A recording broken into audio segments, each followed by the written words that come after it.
maybe it's not that linear. Trend can be just like that, parabolic, exponential, or growth, something like that. But it's quite difficult, I know, because if you want to estimate the trend that is not the linear trend, is quite difficult and is require more complex technique. Okay. But for our class, since we studied just the basics, so we can assume that the trend that's going to happen, right? Even though it's not that linear, but we can assume it's going to be a linear trend. So the method that we're going to study for technique for trend is the first one we call linear trend equation, and the second one is exponential smoothing with trend adjustment. So let's talk about the first one, linear trend equation. For linear trend equation, actually it's come from the concept of trend equation. So I believe that you will be familiar with this one, right? Just like y equal to x plus something, let's say y equal to x plus b, something like that. So it's linear equation, actually. It's linear equation. So since it's about linear equation, so we try to make the forecasting using this equation. So in this case, you can see Ft is about forecasting for period T. T is about the specific time period. And A is about the value of Ft when T equal to 0. And B is what? B is about the slope, right, of the equation. B is about slope. Right? So, in this case, since we assume that the trend can be linear, so it's just like that. If you can have the equation of this linear line, or we call linear trend, then you can estimate the value. So you can see that this graph is about the graph that plotting between the forecasting value that we prefer. Maybe it's about the sale, it's about the demand, something like that, and the time. Right? We're gonna construct the equation for this linear trend line. If we can have it, this one, then we can substitute any period of t to this equation. Then we can forecasting the value of maybe demand or the sale at specific time period t that we want. The problem is that how can we construct the linear equation right here? Right? So we have the formula, right? B, or the slope, will be equal to n multiplied with sigma of ty minus blah blah blah here. So n is what? N is about the number of period that you have as a data. Right? And you need to calculate B first, and then use the B substitute in this equation to calculate A. I have the example to show you. But before I show you the example, one thing that you need to be careful, because we try to estimate the equation of this linear line, or we call linear trend, to be this one. And once we know this equation, so it means any t that we want, we can substitute, and then we can know, right, the forecasting value. But sometimes you need to using your common sense. Let's say that I have the information about sale of year 2000, 2001, 2002, 2003, something like that.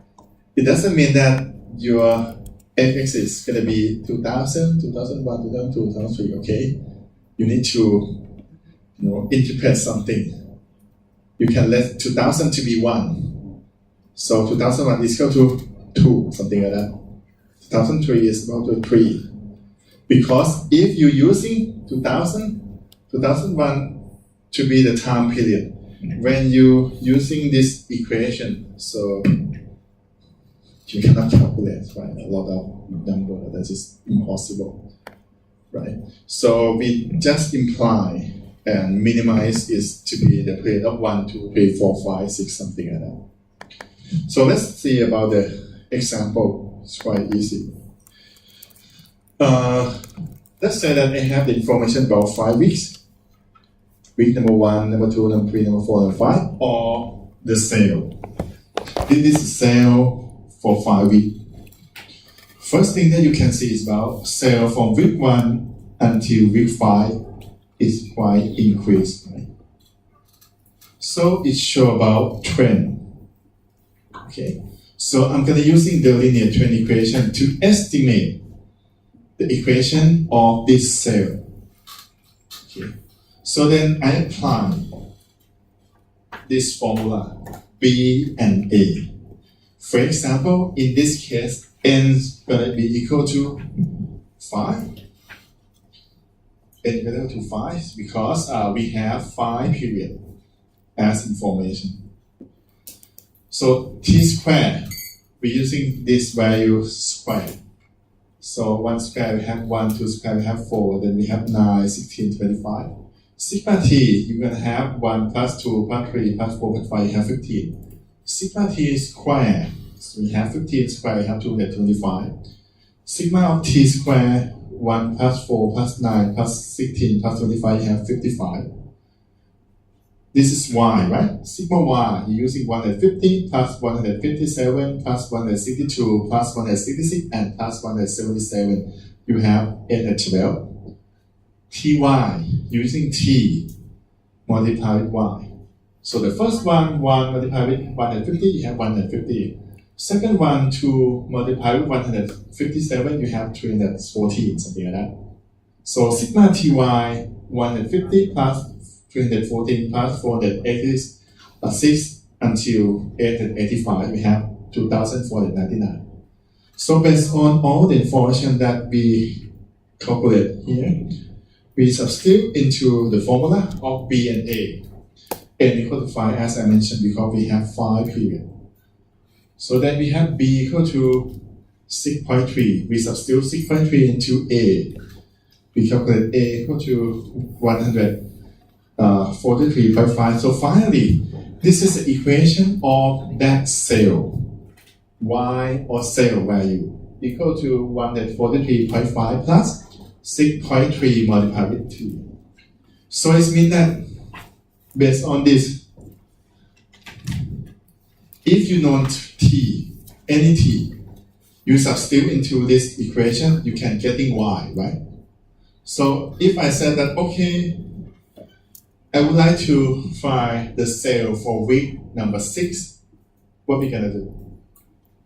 We just substitute t equal to 6, and then you're getting the result. Okay? So go back here, and again, you can see that for the time period, I minimize to 1, 2, 3, 4, 5, right? As I mentioned, if you have the information that, okay, year 2000, 2001, 2003, something like that, as I mentioned, if you are not to imply it to be 1, 2, 3, 4, and 5, you're going to have the problem when you calculate, and it's not real. Okay? Because you're going to have just, t square. You have 2000 square. So big one, so we cannot calculate. So my point is that for linear trend equation, just make the x-axis to be the time period of 1, 2, 3, 4, 5. Just minimize to be this value, right? And we try to normalize it to be here. And here, we're gonna have another method that we call exponential smoothing with trend adjustment. Oh, I forgot one thing. For this one, suppose that I would like to find the sale for week 7, what we're gonna do? We have substitute t to be 7, right? Week 10. T to be 10, but maybe it doesn't make sense. Because what? Because you have information just 5 weeks. Okay, you can think in the case that trend is increased like this. If you would like to find the sale for week 10, you can substitute t equal to 10, but accuracy is not that high. Okay, but 6 is okay, right? But 10 or 11 maybe it doesn't make sense, but you can do it, but it's, the accuracy is not good. For the next method, we call exponential smoothing with trend adjustment. So the name is quite familiar, right? This is the X10 version of the exponential smoothing method that we talked before we have a break. The exponential smoothing with trend adjustment is just simple that we're just adding trend into the equation of exponential smoothing. This is a formula.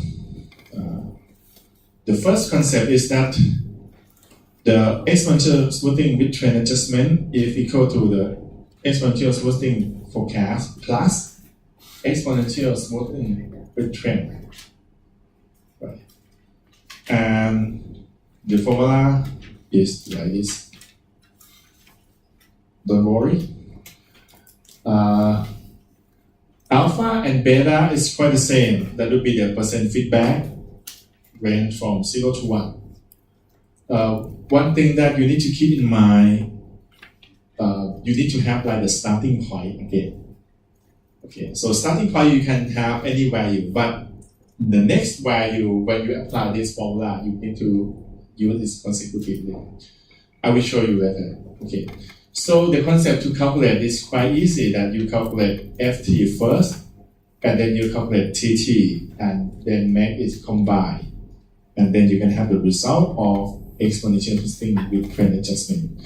In order to make you more understandable, so I will show you with this example.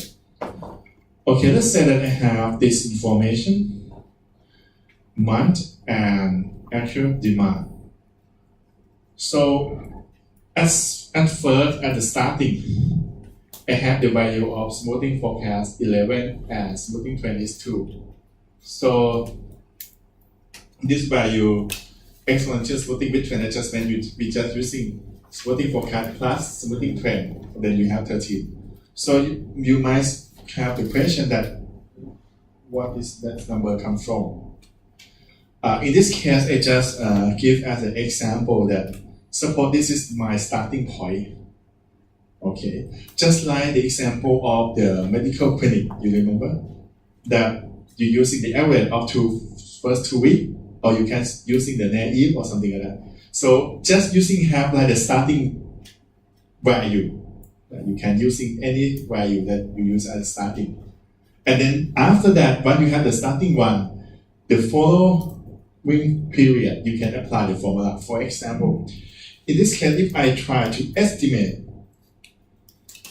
right, exponential smoothing with trend adjustment for month, the second month. Okay, based on the formula from the previous slide, F2 is going to be equal to alpha of A1, actual of the first month, plus 1 minus alpha multiply forecast of first month plus trend of first month. So then, let's say that I use alpha to be 0.2. Actual is about 12, right? 1 minus alpha is 1 minus 0.2. Forecast is 11. Trend is 2. So then in this case, I have 12.8. So then 12.8 is gonna appear to here. And then I calculate for the smooth trend based on the equation. Trend for second month will be equal to beta of forecasting of second month minus forecast of first month plus 1 minus beta of trend for the first month. So this formula is come from here. Remember this one? I just change this one to be 2. So this is going to be 2, this is going to be 1, this is going to be 1. Right? So then, we substitute, let's say that I'm using the beta equal to 0.4. Right? 0.4. F2 is forecast for the second month. Forecast is 12.8. Minus forecast for the first month is 11. 1 minute beta is 1.4. Trend for the first month is 2 here. So then you have 1.92. 1.92 is about trend for the second month. It's going to appear here. So then you're going to have like the 1.92 here. And for final value of the second month, exponential smoothing with trend adjustment is going to be 12.8 plus 1.92. So then you're going to have 14.72 right here. Okay. So if you continue to calculate for the third month, fourth month until month number 10, you can have this value. You can see that the keyword is about the first value. The first value, in this case, I just assume. But in the real world, maybe you come from the method of naive. Maybe you come from the method of moving average that you have, something like that. Or you subjective choosing. Right? But look at the pattern of the data and then you choose that value. This is okay. So you need to have like a starting value for the first period. But anyway, the next value, when you apply the formula, you can calculate, and this is the result. Okay. So you can see that if we combine together, actual demand here, and this is our forecast. So it's just like the one that can capture to the trend of the actual demand. Right, this is the one that we just calculated. Okay, so method or technique for trend, we have two approaches: linear trend equation and exponential smoothing with trend adjustment. Okay. The next one is about technique for seasonality. We know that seasonality is about the variation, right? That's like the repeatable, right? Within 1 year. How can we estimate the seasonality for the data? Right? So normally they have the several methods. Right? Sometimes we try to find the center of the data value by using the very simple method or moving average. And then we're gonna have up or down of the value from the center, right, to show the effect of the seasonal.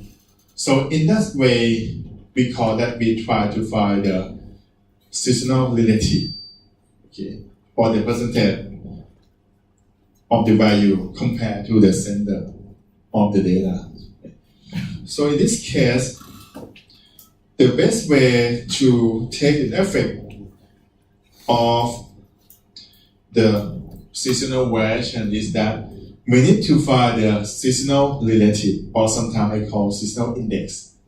That index or the relative is about the, about the index or about the proportion value that, reflect, right, for the period within 1 year, right, of the seasonal, right, to the center of value from the data.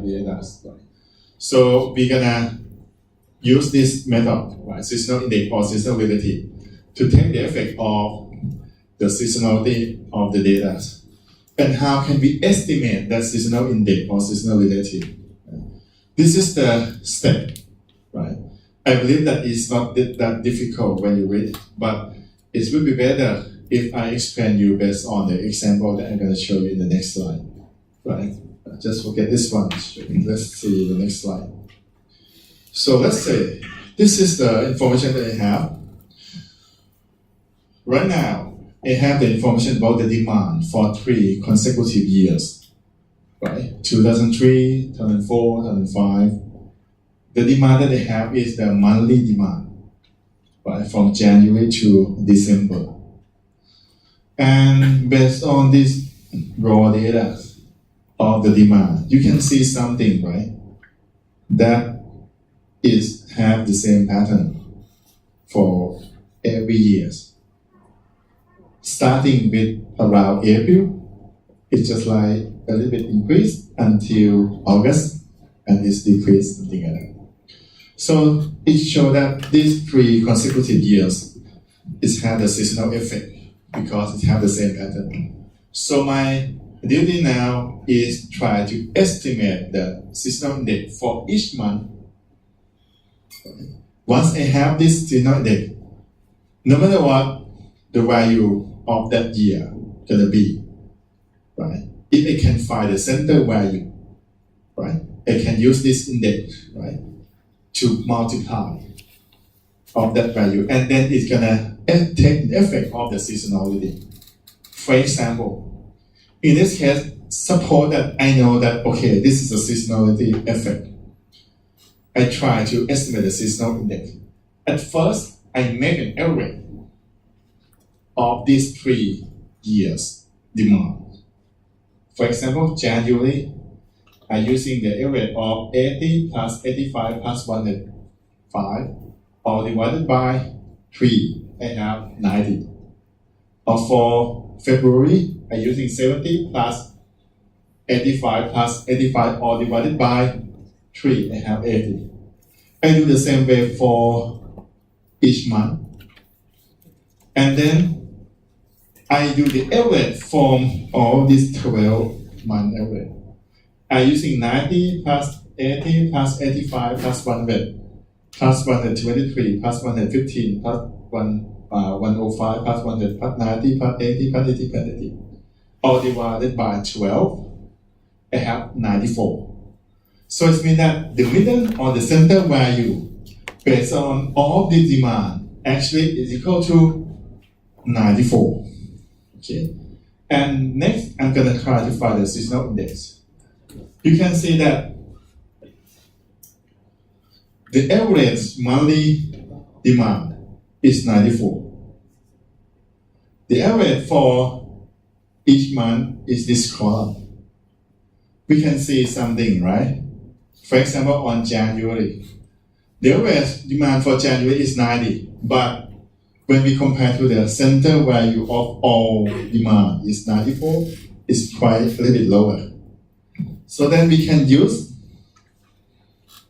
90 divided by 94, I have 0.957. 0.957 we call seasonal index of January. It means that normally with the seasonal effect on January, the demand is going to be around 95.7% of the average value of the demand for the whole year. Okay.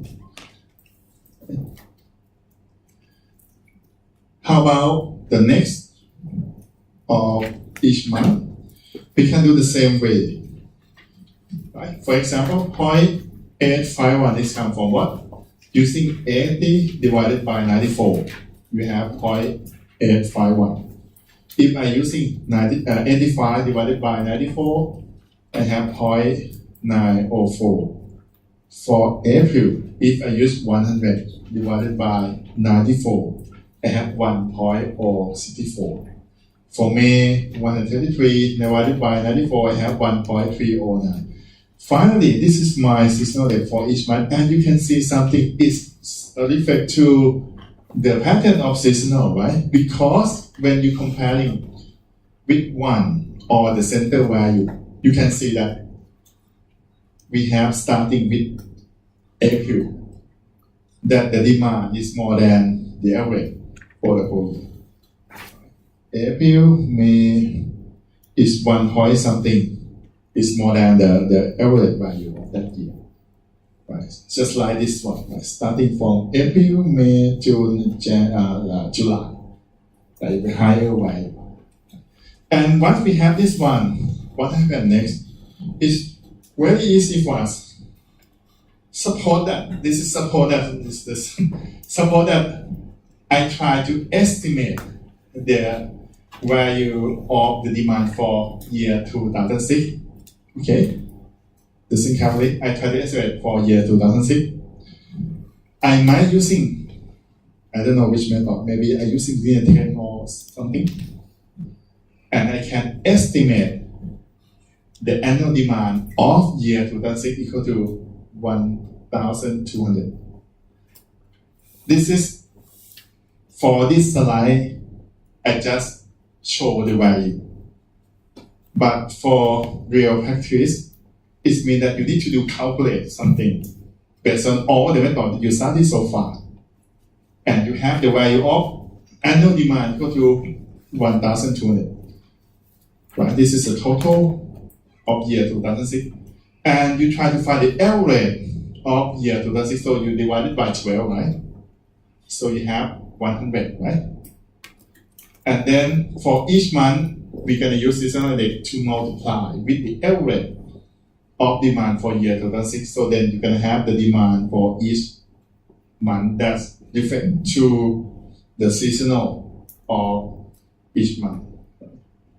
So when you're plotting the graph, it's going to show in the same pattern because it has the seasonal effect.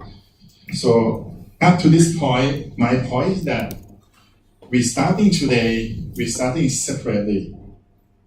Naive, moving average, exponential smoothing, method for trend, linear trend equation, exponential smoothing with trend adjustment, and seasonal. But in the real world, everything can be combined. Just like I give you the set of the demand. And that set of demand, maybe you can just explore and know that, okay, it has a trend, and at the same time, it also have like a seasonal effect. Right? So if I ask you to make the forecasting of that set of the demand for the next period, you need to select the method that you think is suitable for that set of the demand data. In this case, maybe the method that take effect of trend and also the method that take effect of seasonal. Okay. So this is what I'm expecting. Just like the case study, you can have the several techniques to estimate the value from the case study. Be careful because sometimes students look at this slide and use 1,200 in the exam in the case. What is this? But actually this one, I just assume it comes from other calculation already, okay? For example, let's say that I have this 3 consecutive years, right? I try to find for year 2006. I might beside that, I know that it have the seasonal effect. Beside that, I have the seasonal effect, I know that. I can make the summation of the demand for each year. And I might see that, okay, demand for this year a little bit lower than this year. This year is lower than this year. It's just like a trend. So I can use linear trend equation to make the forecast of the annual demand of year 2006. And then I average for 12 months. So that's why I divided by 12. It's just like the average value for year 2006. And then I multiply with seasonal index to take the effect for each month. This can be the result. It doesn't mean that you need to using this value to 1,200, okay? And just like this one, you have the trend, you have the seasonal index. If trend, then you multiply with seasonal index. You're gonna take the effect both of them. Okay. Okay, lastly,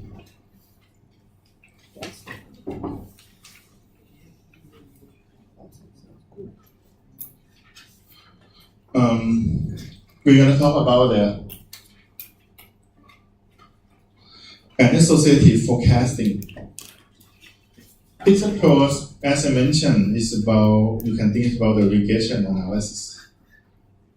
Because we talk about using the predictive variable, right? Just like X to predict Y. Because sometimes the value that we would like to estimate have the relationship with others. Let's say that I would like to estimate the oil price.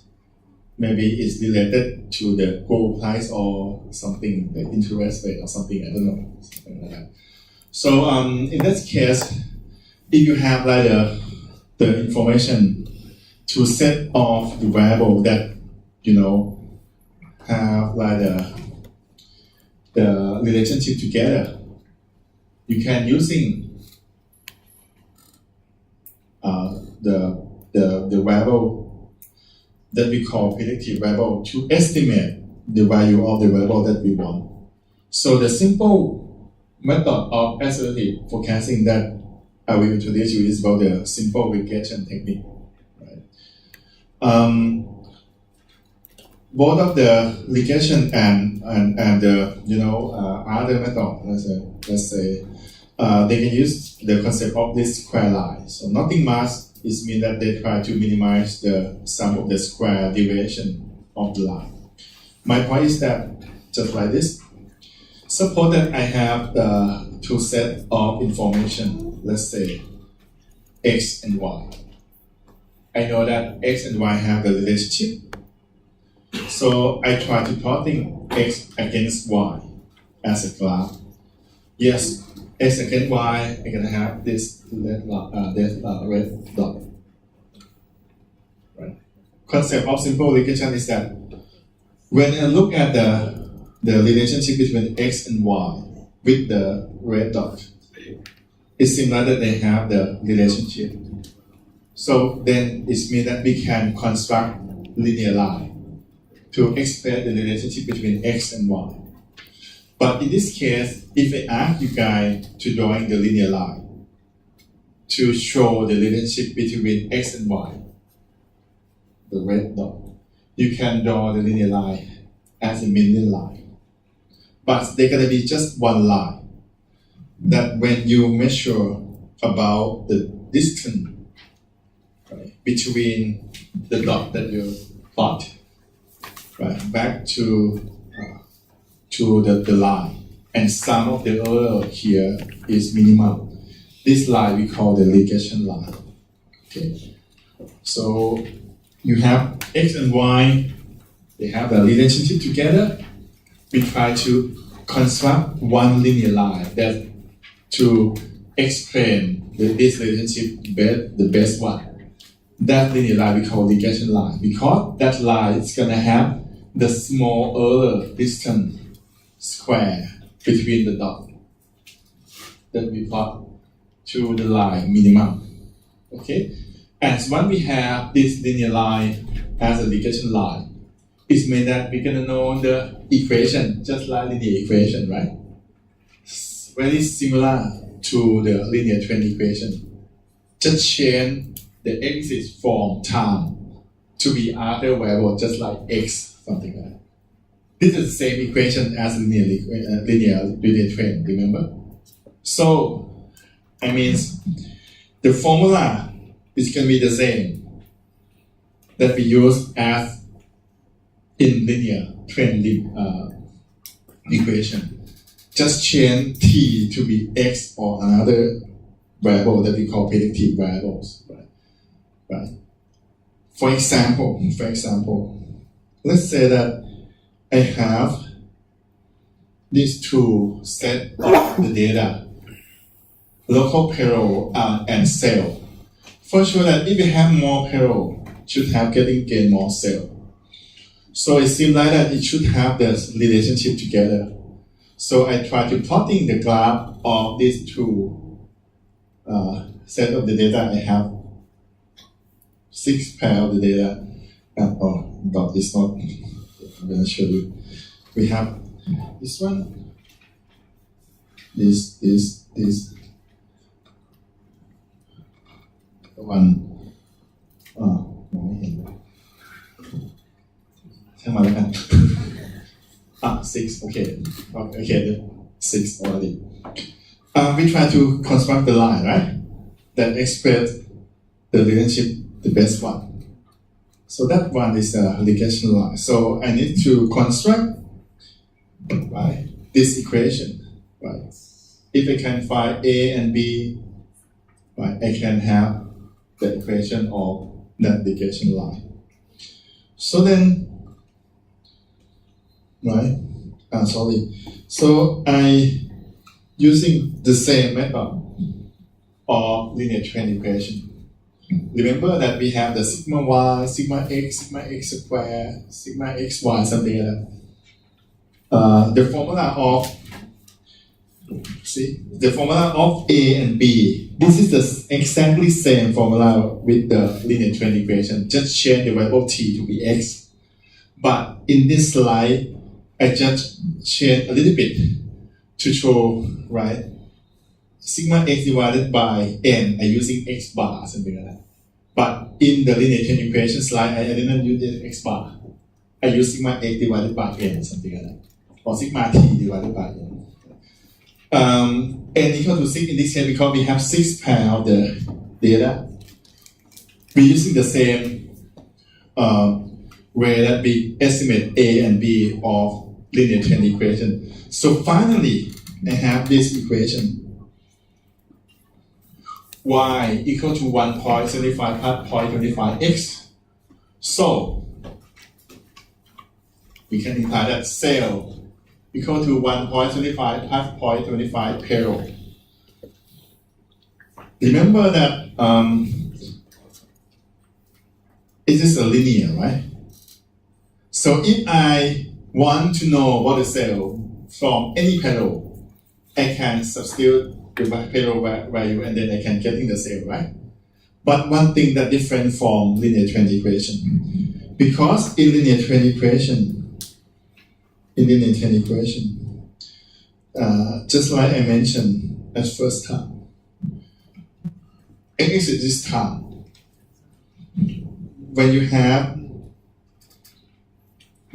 the equation, you want to know the cell or the demand from any time period, you just substitute t, right?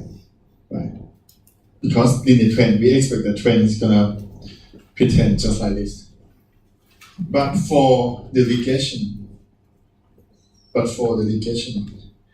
it's really different because this equation that you construct is come from 6 pairs of the data that you have the value of the parallel. You have the value of parallel range from 1 to 7. And you construct the line. So if you would like to estimate the cell from any parallel, yes, if you substitute any parallel within 7 and 1, it's okay. Okay? Because the equation that you construct is come from x or the parallel range from 7 to 1. So you can substitute any value and then you know about the cell. But if you substitute the parallel that more than 7, let's say you're using 10 or 9, it doesn't make sense. It should not do that. Because we don't know that after 7, maybe relationship is not just using just like this line. Okay, so it means that for linear regression, the value that you should substitute in order to find the forecasting value should be within the range of the data set that you have for construct this relationship, linear regression line. But for linear trend it's not, because linear trend equation, this is the time. Right? This is time. So you estimate that you can have the trend just like this. This is the trend of the data. But this is not the trend of the data. This is the line show relationship between data. Okay? So it's different. So in this case, if you substitute parallel more than 7, maybe it's not that accurate. Okay, 7.5, maybe. I don't know, but 9, 10, 11 is not. Because the relationship between these two data expressed by using the linear line. This linear line is not show what 10. It's about the show relationship between x and y. Okay? And for sure that if you would like to know more about regression, you can go for study by your own is very not that difficult because the regression that you study in our class is just linear regression or simple one, just one x predict one y. Okay, just like this case, x and y. X is about the advertising budget, and y is about the sale. Just for sure, it should be related or have a relationship, right? You have more budget of advertising, you should have more sale, maybe. So then you can estimate, right, by using the same method that I'm saying. Okay, so I will not go for that one. Okay, and how about this one? This one is not nothing much. So just support that. Okay, if we try to find the sale value, but we know the result, but we already have this number in the stock. So how many that we need to make the production? So we just using the forecast value that we have minus the one that we already have in the stock. So this example is nothing much. So just show. Okay. The next thing before we finish with the measurement of the accuracy is about the correlation and degree of determination. Correlation is show about how strong is the linear relationship between the variable that we just talked, x and y. Yes, for sure, relationship. In this case, correlation, we have two sides, positive relationship and negative relationship, right? Positive relationship is mean if x increase, y increase. Negative is x increase, y decrease, something like that. And for the correlation, the values range from -1 to 1. If you have -1, it's perfect. Negative relationship is equal to 1 is perfect positive relationship. So I can show you. This is the formula for the correlation. Don't worry, I will not use in the exam. So you will not need to do the calculation for that. You can see here, this is the correlation. Actually, you'll be using the small r. This is +1, so it's perfect correlation, positive relationship. You can see that, right? When you construct the linear regression line, it's gonna perfect match with the point that you're plotting to show relationship between x and y. X increase, y increase. This one -1 for correlation. It shows about the perfect match of negative relationship. Right? When you construct the linear regression line, it's has to all the points that you're plotting. How about this one? This one is some value that's not equal to 1 but more than 0. It shows about positive relationship, but it's not perfect. This one doesn't have any relationship equal to 0. Okay, and in this case, if we using r and then we square r, we power we square, we call coefficient of determination or r square. This one, remember, r is range from -1 to 1. If we use r and then we square, the value is gonna range from 0 to 1, right? Right.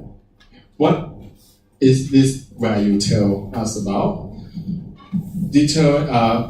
Coefficient of determination or r square. It tells about the greater explanation of the predictive variable. How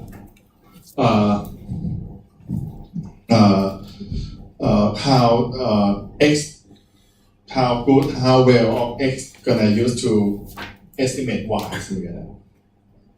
So if the value is very close to 1, value is very getting 0.5 or more, very close to 1, it means that x variable, right, is a good variable to use to predict y. If the value is just 0.2, 0.1, something like that for r square, it means that that X variable is not the good variable to use to predict Y. For example, in this case, let's say that I mentioned that we have this X variable for me is about the advertising budget, Y is about the sale. Okay. If you calculate R squared, let's say, if you calculate R squared, and you have 0.7, it means that, okay, advertising variable is this a good variable used to explain or predict sale or Y. But if you have R squared equal to 0.1, let's say, it means that advertising budget is not the good variable to predict sale, something like that. Okay, so this is the calculation. Finally, we also have another regression, but we are not studying in class. It's called multiple regression. That case is you have more than one X, you have multiple X to predict one Y. If you have multiple X to predict multiple Y, we call multivariate. So please go to ask Ajahn Paul. Okay.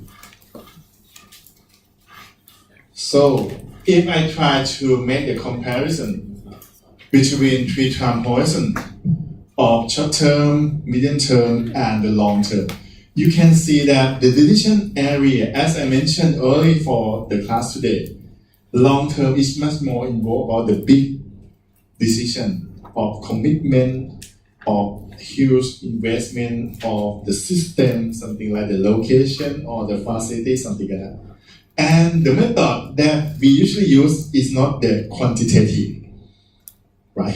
It's about judgment or qualitative. But the quantitative that we just study for the long time for today is used a lot for short term because we have, the time very close to the actual data. So then we can calculate to predict, right? Finally, the last topic for today is about the forecasting accuracy. Remember that during the first quantitative method that we have studied today, I introduced you about the forecasting error. The forecasting error that I said that is calculated by using actual value minus the forecasting value. We can use in this case. When you develop the forecasting method, right, or forecasting model whatsoever, one thing that we usually do is about to make the measurement about the accuracy of that model or that method. Right? We call the forecasting accuracy. The forecasting accuracy, we can use the forecasting error to be part of the calculation. And generally, in the real world, there are three, right, forecasting accuracy that's very popular, that including about the mean absolute deviation or MAD, mean square error or MSE, and mean absolute percentage error or MAPE. Each of them have the different meaning or different aspect of forecasting accuracy, but it's very popular. But the most popular one is mean square error. Okay. Generally, the concept is that for mean absolute deviation is quite very simple. You try to using the error and then you do it very simple. You give the average error weight equally. But for the mean square error, you take the effect of the error very huge. Suppose that, right, you have the very small error for all the data set, but you have the big one, just only one. It's going to take a huge effect because the error you're going to take the square, right? So that's why it's most popular one, because it take a effect or give the penalty a lot for the error. But for mean absolute constant error, it used a lot in the term of perspective. For example, error 10. We have two sets of the data. Both of them, error 10 and 10. Maybe we cannot compare anything. But if I said this one is error 10 from 100,000, but another one 10 from 1,000. 10 from 1,000 is more serious, right? So in that case, when you try to make like in the term of perspective of error, the mean absolute percentage error is going to be the one that we can use. So this is a formula for them. Mean absolute deviation for we're going to using the absolute of error, forecasting error, and then we sum up divided by n. For mean square error, we're using the forecasting error and then square it, sum up and divided by n minus 1. For mean absolute percentage error, we're using the actual minus forecast, right? This is the error. Take the absolute divided by actual, multiplied by 100 and sum up divided by n. So the one that provide the lower forecast accuracy is better. If you try comparing between two models or two methods or any methods, the one that have the better result should be the one that have the lower forecast accuracy, right?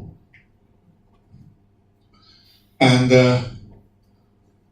this is just the basic in the real world, and the real practice. Don't forget that the data have the different range. Sometimes we need to normalize data have the same range and calculate the forecasting accuracy, something like that. So, but in our level, so we just calculate just like this, okay, and see that, okay, which one is provided low one. So I will show you, right, based on the last example, and then we finish today. And this is the one that I just list for you. I already talked, right? This is in the error in several perspective. This one is more weight for the error. This one is very simple. Okay, I will show you here. This is the last example. Okay. This one, and then we finish.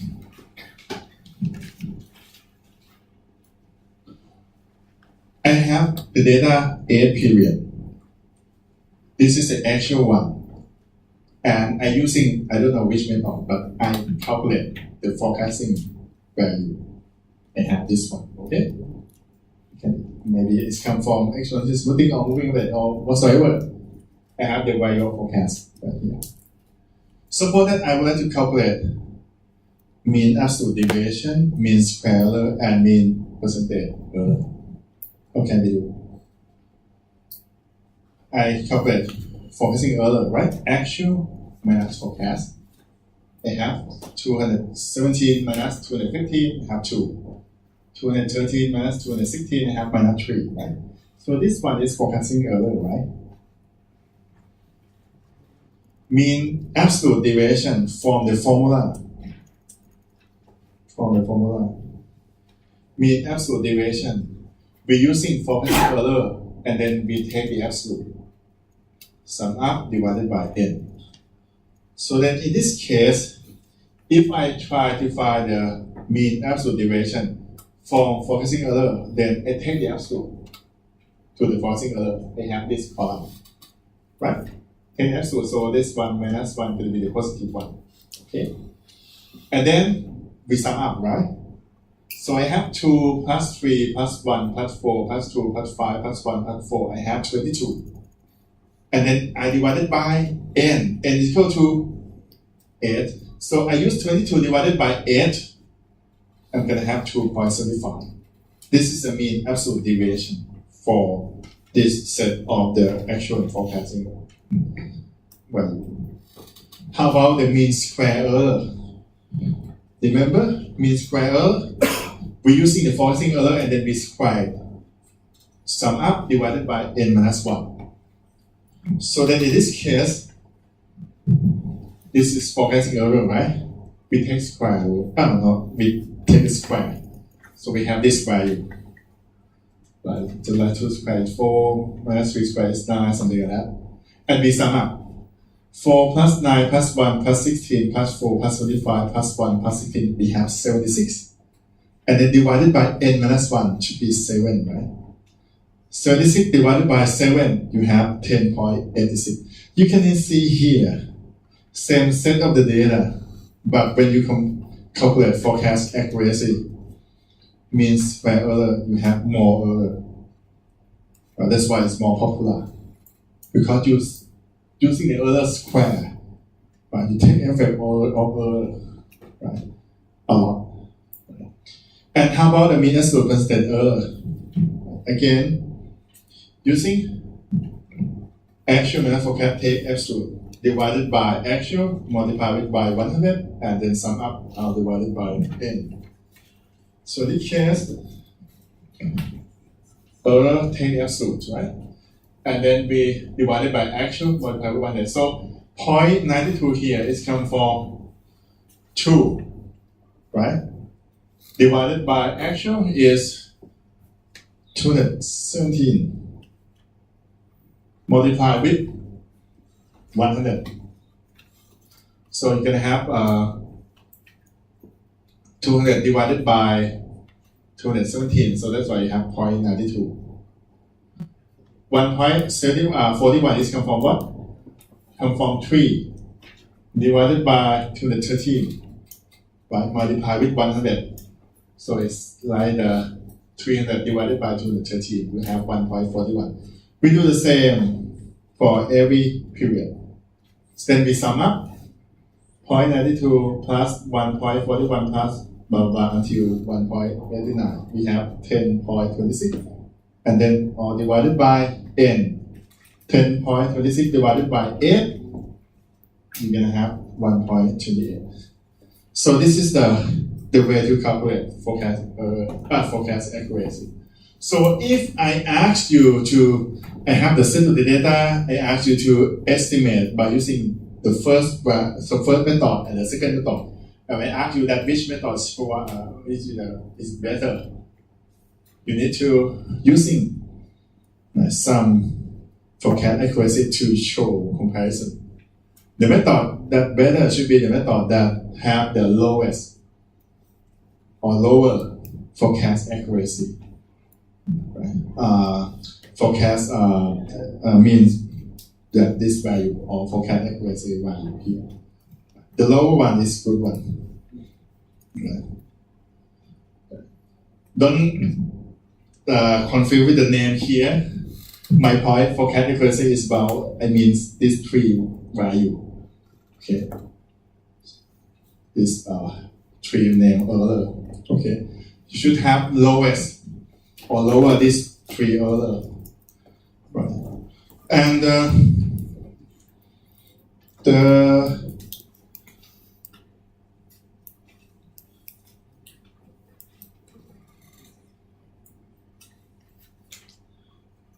I forgot one thing. Okay, just 5 minutes. Okay. Last topic. Okay. It's about the controlling the forecast.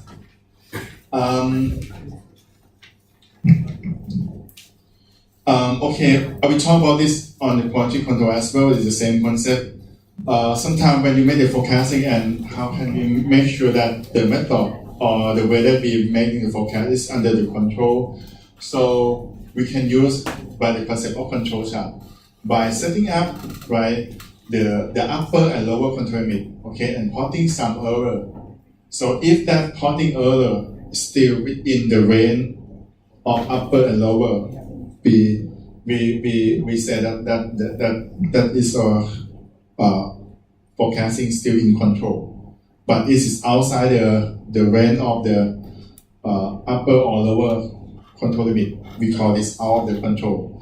So I can explain by using this method we call the tracking signal. Right? The tracking signal is a method to use to monitor and control the forecasting.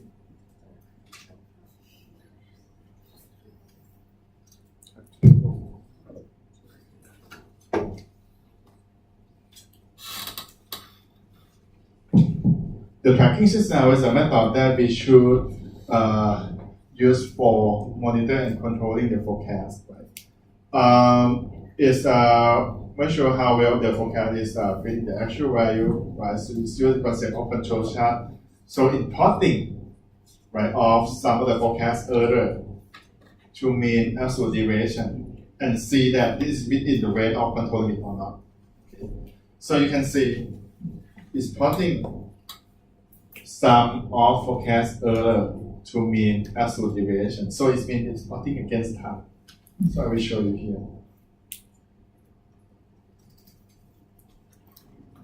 This is sum of square error, sum of the error, right? And you can see sum of the forecast error we divided by 2, so it's been divided by mean absolute deviation. And we're gonna use this as the error that we're gonna plot compared to the upper and lower control limit. Sum of forecast error.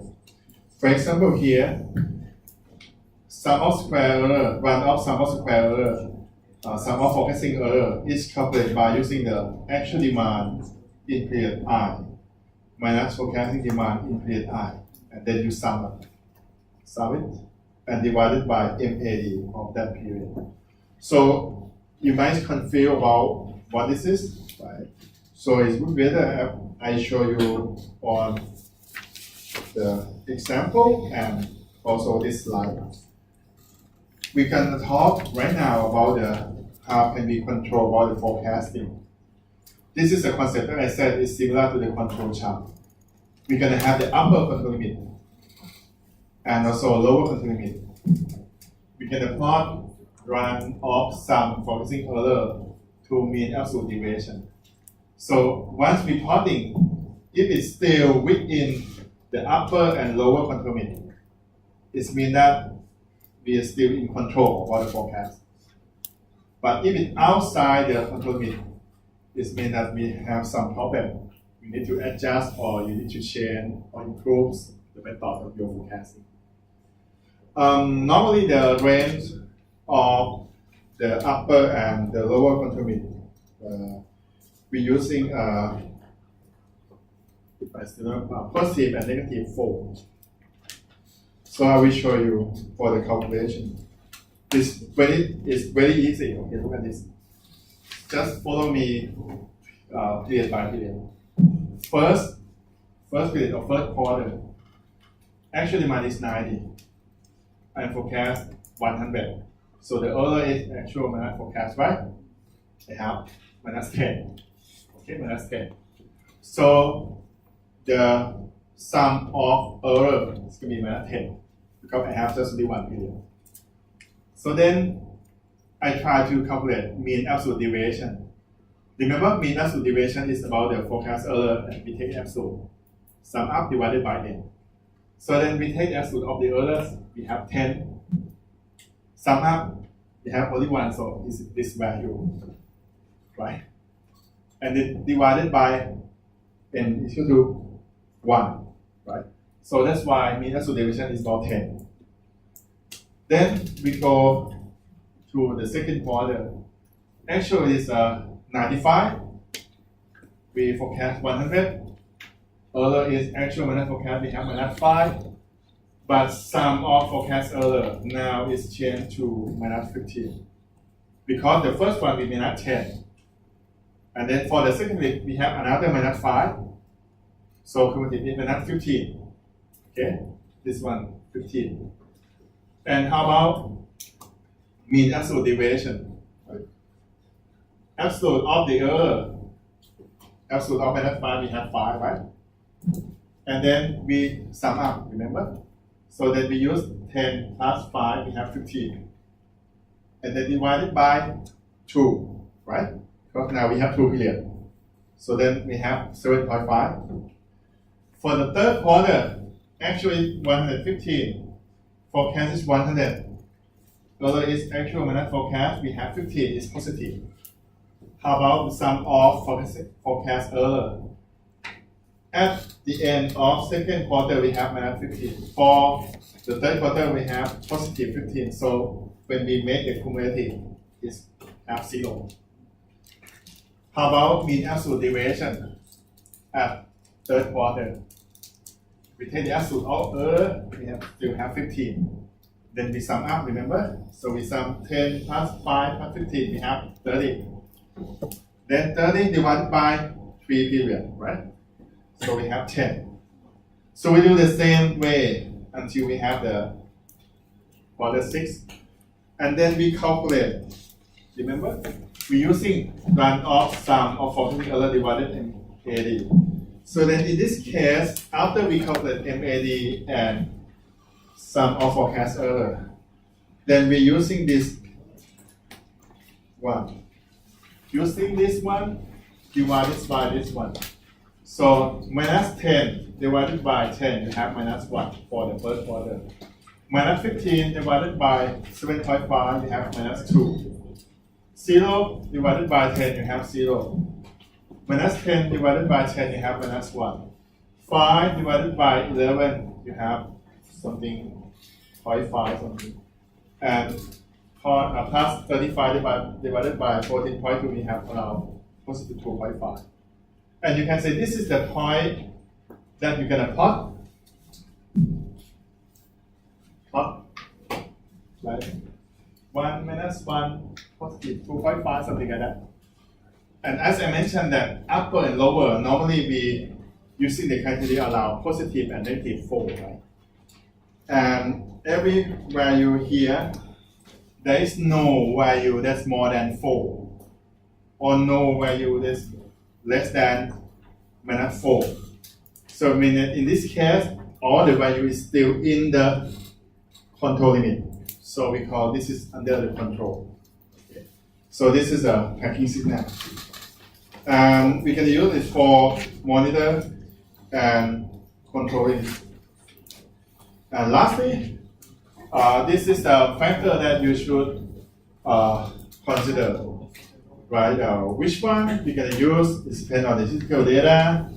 You can have the parameters, time, horizontal that you can use, and focusing as a focusing horizon. And accuracy and cost should be the most important thing that you need to consider. In the past, they have no exam about tracking signal, so don't worry about that. So that's it for today, okay? That's it. Okay. You have test one. I'm gonna post maybe tomorrow. Because it doesn't come yet from the start, right? The case is not that long. It's about 2 or 3 pages. It's not difficult. So just forming your group, okay, in the cross view, okay. And when you finish your case study, you just submit all out. Okay. Let's try to see the first one first. And don't forget that I said that you need to. We have 6 groups, right? So one group for 5 group, 5. So it's going to be one group make the presentation next week for the first case. Normally I'm going to let you make the presentation at the end. Make the presentation one. Every group submit on course view, but one group you need to submit the slide and also make the presentation. So the presentation is about 15 minutes, no more than that. And that the group that gonna give the presentation is like we just random. Yeah, be random. Okay. So it's gonna be that one group for one presentation. So let's say that you have group A, B, C, D, E. So next week gonna be group A make the presentation, and when group A finish, group A will not have any presentation at all for the next. It's gonna be another group make the presentation. So that's it. Okay, thank you for your attention. So if you have any questions, you can come to us. Okay. Thank you. Thank you.